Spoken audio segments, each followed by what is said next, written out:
A menudo la sociedad ve los trastornos de conducta alimentaria (TSA), como la anorexia, la bulimia, el trastorno por atracón, como caprichos, vanidad extrema o simplemente una falta de fuerza de voluntad.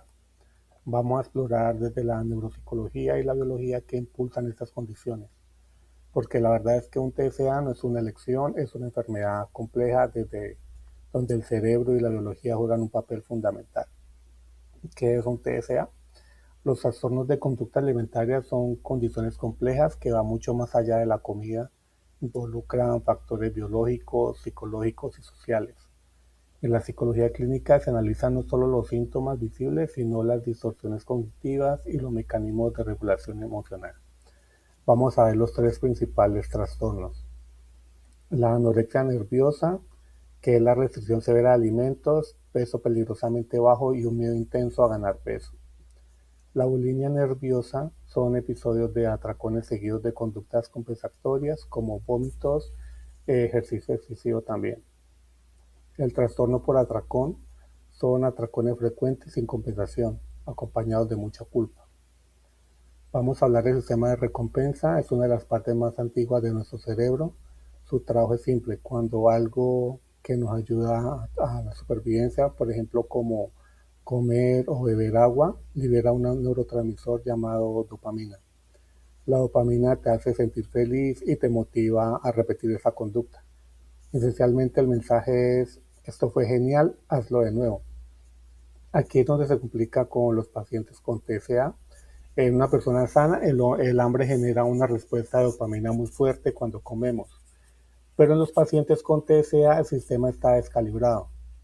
En la anorexia, por ejemplo, sorprendentemente los estudios de neuroimagen muestran una respuesta de recompensa invertida, que significa que el cerebro de una persona con anorexia puede experimentar una señal de recompensa ante la privación y el hambre.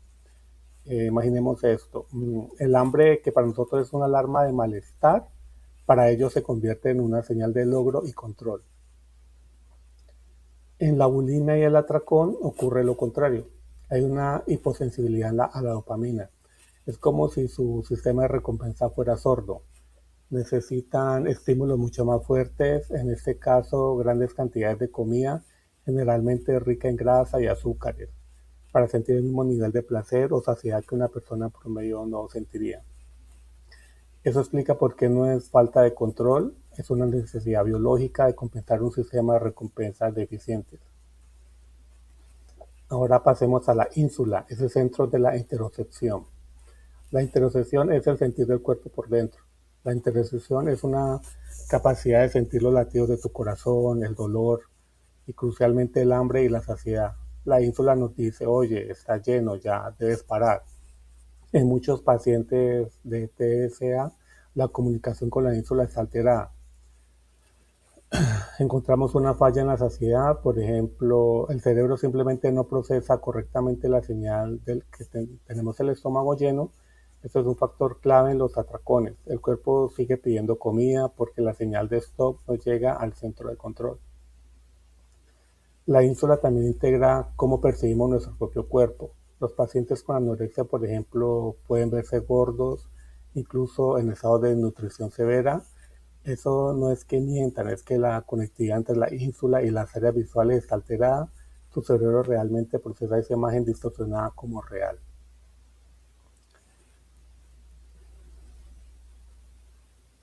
No es que los pacientes no quieran ver la realidad, es que su cerebro está enviando información errónea.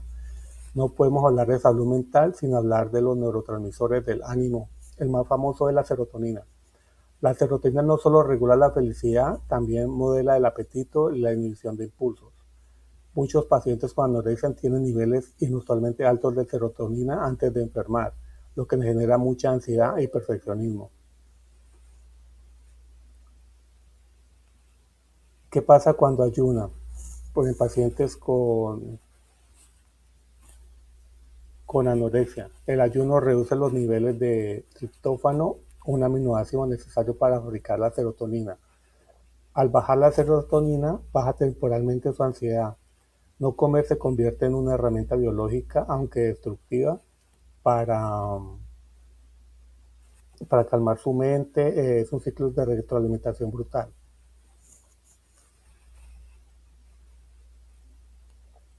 Por otro lado tenemos el sistema del estrés del cuerpo. Este sistema se regula mediante el cortisol, la hormona del estrés. En los pacientes con TCA, este eje suele estar hiperactivo, el paciente está en un estado constante de lucha o huida, incluso cuando no hay un peligro real. El estrés crónico altera el metabolismo y mantiene el cerebro anclado en la conducta patológica como mecanismo de supervivencia. Ahora veamos a la neuropsicología, que estudia cómo esas alteraciones biológicas afectan el pensamiento y la conducta. Hay dos rasgos clave que vemos en muchos pacientes. Uno es la rigidez cognitiva, que es la dificultad para cambiar de una tarea a otra o adaptarse a reglas nuevas. El cerebro de un paciente con TCA se siente seguro en la repetición y las reglas estrictas.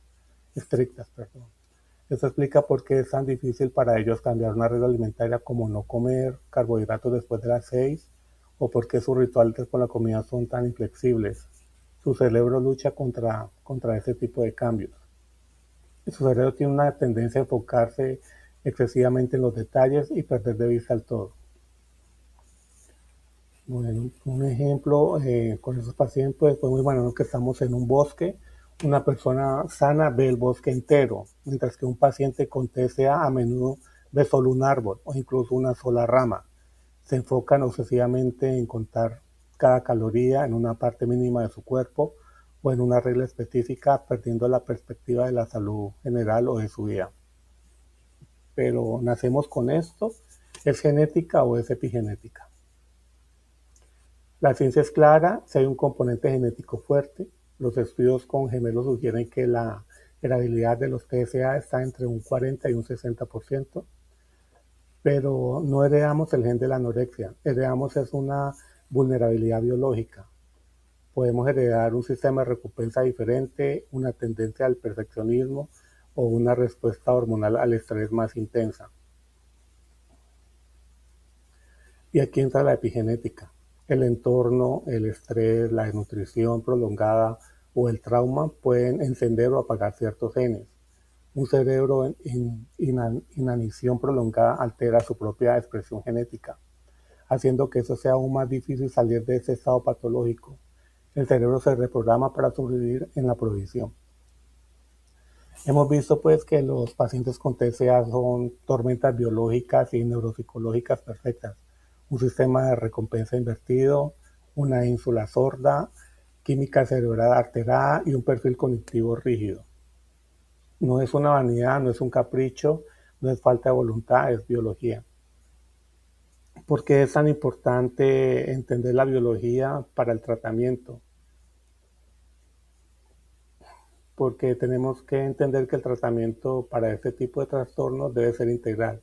Necesitamos una restauración nutricional para reiniciar la biología, necesitamos una terapia para trabajar la rigidez y las distorsiones y a veces se necesitan fármacos para equilibrar la química. Listo, esto era todo. Estas son las referencias bibliográficas y muchas gracias por su atención.